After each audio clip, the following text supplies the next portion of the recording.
या कर्जमाफीचा शेतकऱ्यांना कुठलाही फायदा होणार नाही, कारण ही कर्जमाफी मार्चच्या पूर्वी जर दिली असती तर कर्जाचा पुनर्गठन करायची पाळी पुनर्गठनही झालेलं नाही आणि आज 2 लाखापर्यंतचं कर्ज माफ झाल्यानंतर शेतकऱ्यांना वरचे पैसे भरायसाठी पैसे आहेत कुठे?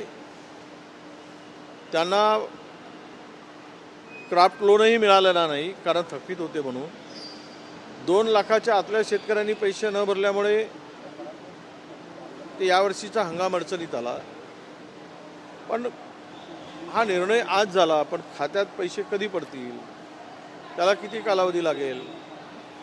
जर तो खरीपाचा हंगाम झाल्यानंतर त्यांच्या खात्यात पैसे पडत असतील तर खरीपाचा हंगामच करू शकणार नाही, कारण त्यांना ते कर्ज मिळत नाही आहे थकीत असल्यामुळे. सगळे शेतकरी एक मोठं संकट शेतकऱ्यापुढे आहे आणि यासाठी या कर्जमाफीचा एक दिखावा होईल, याचा शेतकऱ्यांना थेट काही फायदा होणार नाही. गडचिरोली जिल्ह्यातली दारूबंदी उठवण्याची मागणी धर्मराव बाबा आत्रे यांनी केलेली आहे. मुख्यमंत्र्यांची भेटही ते घेणार आहे, काय सांगितलं? मी तर चंद्रपूरची दारूबंदी उठवली बाबा.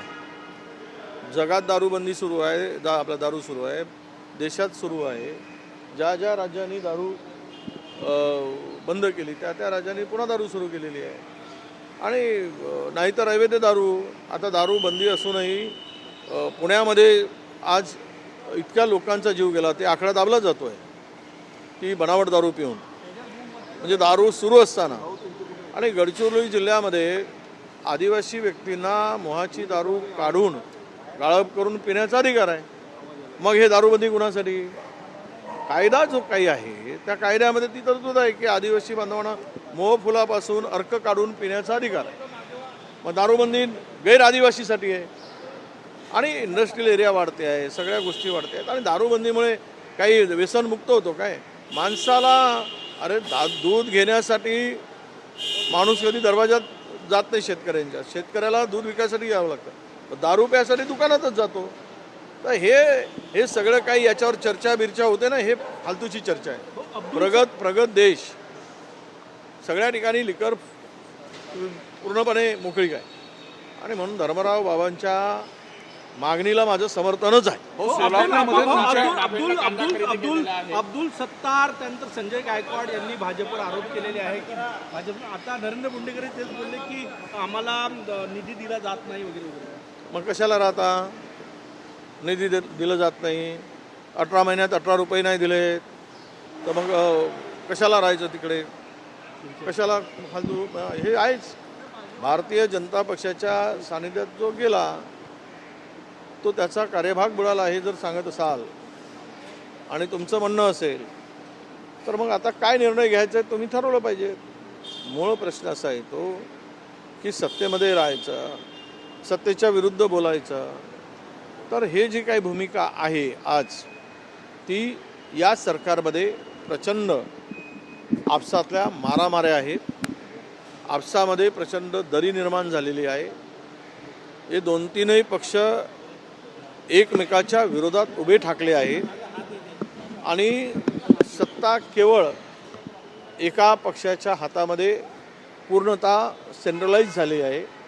आणि त्यामुळं आता हे सगळे इतर पक्ष जे आहेत त्यांना ते यातना होत आहेत, त्यांना ते दुःख होत आहे आणि त्यामुळं त्यांच्या वेदना ते मांडत आहेत. नापेंडा कांदा खरेदी केलेला आहे, मात्र वखार महामंडळाने ठेवण्यास नकार दिलेला आहे. शुल्क अटी लावल्यात आहे, केंद्राच्या अटी सांगत आहे. कुठेतरी शेतकऱ्यांचं नुकसान होईल जर ठेवलं गेलं. हे बघा, नरेंद्र मोदी सरकारने जो कृषी करार केला आहे अनेक देशाशी, तोच करार शेतकऱ्यांना बुडवणार आहे, शेतकऱ्यांना उद्ध्वस्त करणार आहे. खरं तर ही कराराची समीक्षा झाली पाहिजे. कुठलाही मीडियावर या कराराची समीक्षा होत नाही, डिबेट झालं पाहिजे. मोदींनी शेतकऱ्यांना खड्ड्यात घालण्याचं काम नरेंद्र मोदी सरकारने केलेलं आहे. हे आता लपून राहिलेलं नाही. त्या करार जोपर्यंत रद्द होत नाही तोपर्यंत इथल्या शेतकऱ्यांचं काही भलं होणार नाही. शेतकरी पुन्हा यातून बाहेर पडू शकत नाही.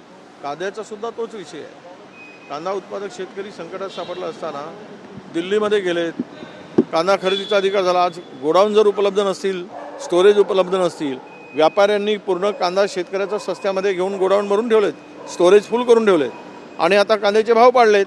याला जबाबदार कोण?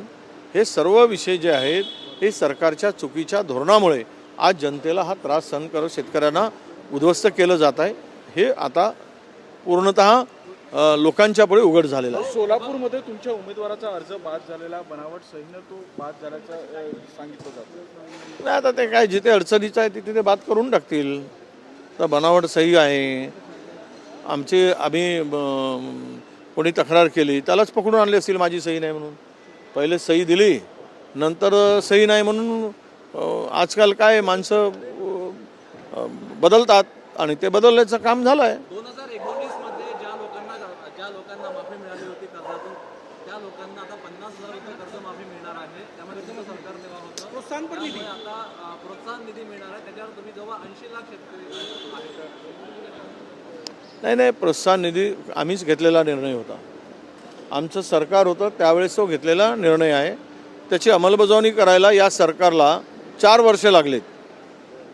म्हणजे आम्ही चांगले निर्णय घेतलेत, कर्जमाफीचा निर्णय घेतला, प्रोत्साहनचा निर्णय घेतला. त्याची अंमलबजावणी करायला सरकारला 4 वर्ष लागतात. यावरून सरकारची शेतकऱ्याप्रती मानसिकता काय आहे हे आता दिसते आहे.